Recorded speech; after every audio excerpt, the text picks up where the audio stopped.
Baba wedu wakanaka, muzita raJesu Kristu, tinokutendai Mwari nenguva ino yamatiwanisa yatava kuparadzana. Mwari wamasimba ose, kundochengeta Mwari hama yedu Daniel Chingoma. Tinotenda Mwari wamasimba ose, tikomborerei muve pakati pedu. Tinotenda nokutungamirirwa pabasa rese muzita raJesu Kristu She wedu. Amen. Tinotenda Mwari zvikuru vava kusvika paboard viewing. Totanga nevehukama, totanga nevanhu vese vehukama vachizopedzesera. Sori ndikugadziriswa. Totanga nevamwe vese vehukama vachizopedzesera. Tichibva pano tobva tatopinda mumota dzedu tokurumidza kufamba kuti tikurumidze kusvika. Ameni. Tinotenda Mwari zvikuru. Saka vanhu vese vachiuya vachipedzera vehukama, vanotiimbira vachitiimbira.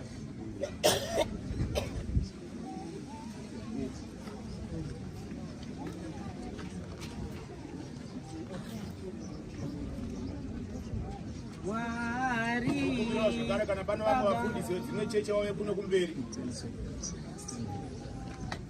vamwe vafundisi vedzimwe chechi vauye kuno kumberi. Mwari Baba wangu ndinoona vanhu Baba vakasiya nzira yenyu vari varasi. O Mwari Baba wangu, Mwari ini ndinoona vanhu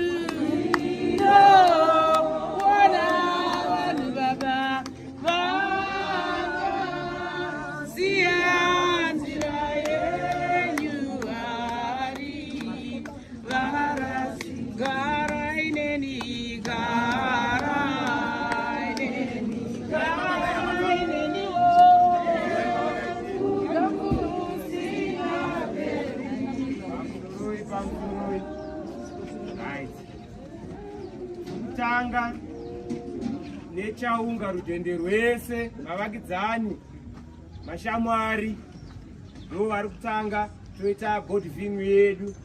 Pedzesere nevehukama. Hapana kwatiri kumhanyira tati tikuzivise kuti pano tichasumuka na 10. Saka tine 20 more minutes yokuita chi zvatiri kuita pano, toizonge tasumuka. Kana tichisumuka vari kuenda pane rori iri kumucheto kwokupedzisira apo yewhite, ndo iri kutakura ruzhinji. Nouhwande hwedu tokwana imomo nedzimwe nemota dziri pano tokwana tatenda.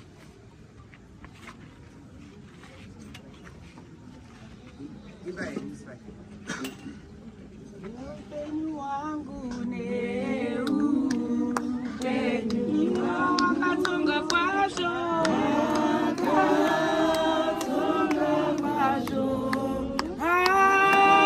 asi ndinoziva kuti munogara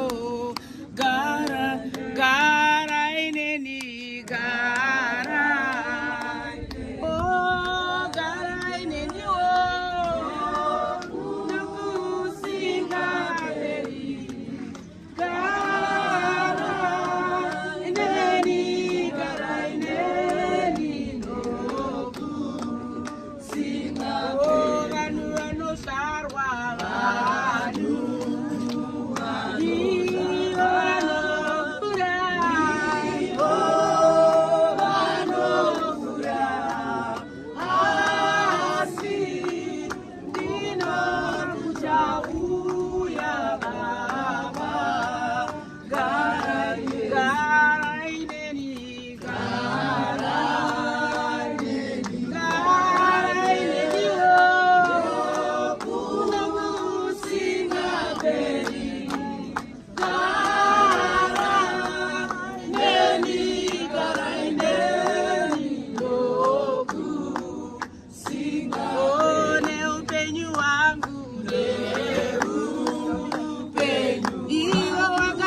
Yeah.